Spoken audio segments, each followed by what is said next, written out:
वक्त के साथ साथ मामला ठंडे बस्ते में चला गया। हजारीबाग थाना में क्योंकि ऑकरेंस ऑफ प्लेस यही था, हजारीबाग का ही।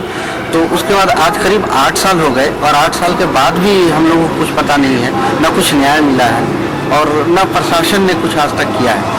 और ड्राइवर उस वक्त था, लेकिन उसके बाद वो अचानक लापता हो गया। और आज 8 साल के बाद जब ड्राइवर खुद हम लोग के पास आया और कहने लगा कि हम बयान देना चाहते हैं पुलिस के सामने, कोर्ट के सामने, तो हमारा बयान जो है दर्ज करा दीजिए कि उनके साथ जो है घटना घटी थी, उसके हम चश्मदीद गवाह हैं। हालांकि इससे पहले जब ड्राइवर मुन्ना से पूछताछ की गई थी तब इसने पुलिस को गलत जानकारी दी थी। बहरहाल पुलिस नए सिरे से जांच में जुट गई है और उम्मीद की जा सकती है कि सांसद मुमताज अंसारी के मामले की गुत्थी सुलझ सकेगी। Pramod Kumar, Hazaribagh, India news. हमारे साथ इस वक्त फोन लाइन पर मौजूद है अंसारी साहब के पुत्र हमारे साथ मौजूद है अशरफ, उनसे हम बात करें। अशरफ, आपका स्वागत है इंडिया न्यूज बिहार झारखंड में। या नमस्कार जी। अशरफ जी, आपसे जानना चाहेंगे क्या अब जिस तरह से इस पूरे मामले में ड्राइवर ने खुलासा किया है तो उसके बाद पुलिस का क्या कुछ कहना है? देखिए, ड्राइवर ने तो जो खुलासा किया है वो तो बहुत हैरानगी वाली बात है। बट ये है कि पुलिस अभी ये कह रही है कि छानबीन करेंगे।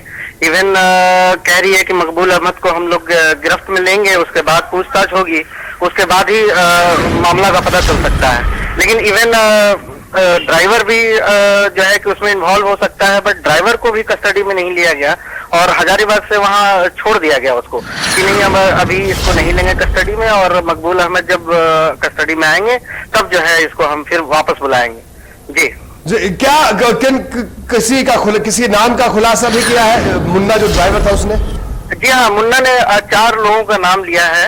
एक तो मोहम्मद मकबूल हैं जो गया के रहने वाले हैं और मिस्टर मारूफ वो भी गया के हैं और 2 लोग, एक राजा और एक गुड्डू, ये जो है पटना के सब्जी बाग और सुल्तानगंज के रहने वाले। राजा जो है सब्जी बाग का है और गुड्डू जो है सुल्तानगंज का रहने वाला। ये सब मकबूल के ही जानने वाले थे और उस दिन वारदात के दिन भी जो है कि मकबूल अहमद ने इन लोगों को बोला कि चलो रांची चलना है और हमारे फादर को बोला कि इन लोग भी रांची चल रहे हैं तो पीछे बैठा लेते हैं गाड़ी में।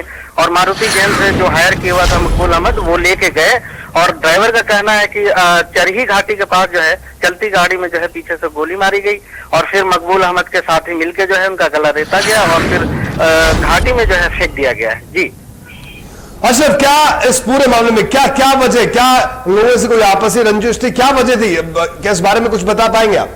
जी, मेन जो मुद्दा है ये मकबूल अहमद का है।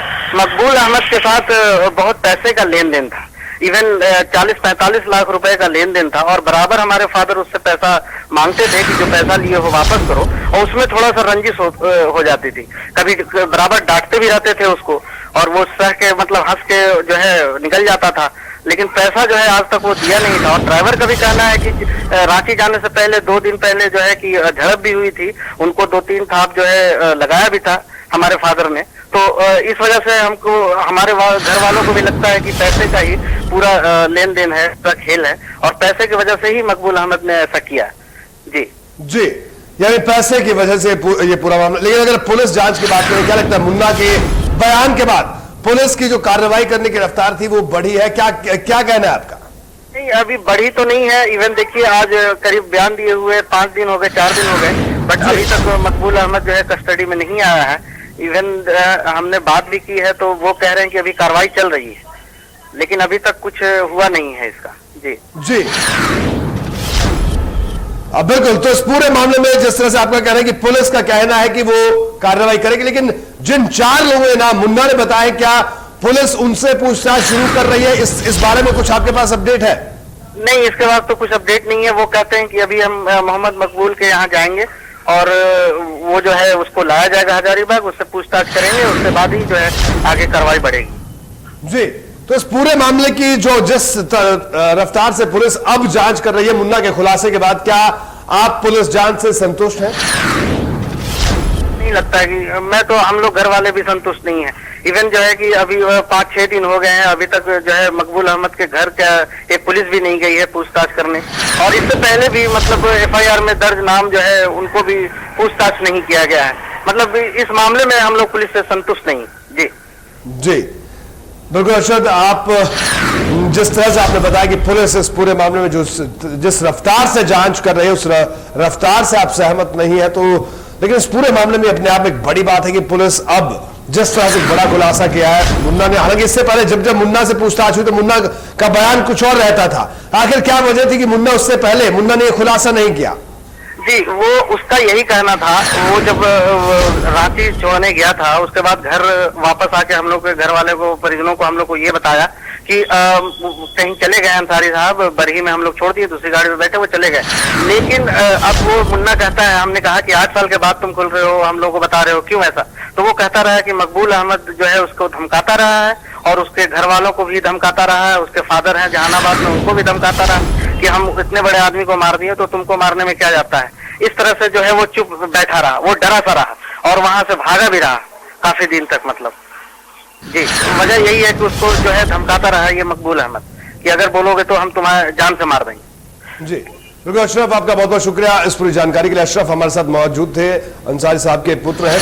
उनका कहना है कि पुलिस जिस रफ्तार से जांच कर रही है उस रफ्तार से वो बिल्कुल सहमत नहीं है और मुन्ना के खुलासे के बाद पुलिस को उन 4 लोगों से पूछताछ करनी चाहिए जिनका नाम मुन्ना ने लिया है। 8 साल बाद मुन्ना ने बयान दिया, इससे पहले मुन्ना का बयान कुछ और था, लेकिन 8 साल बाद अब मुन्ना का कहना है कि उसे सपने में जो सांसद हैं वो आया और वो अपने आप को आत्मग्लानि उसे महसूस हो रही थी, ऐसे में उसने अब ये खुलासा किया।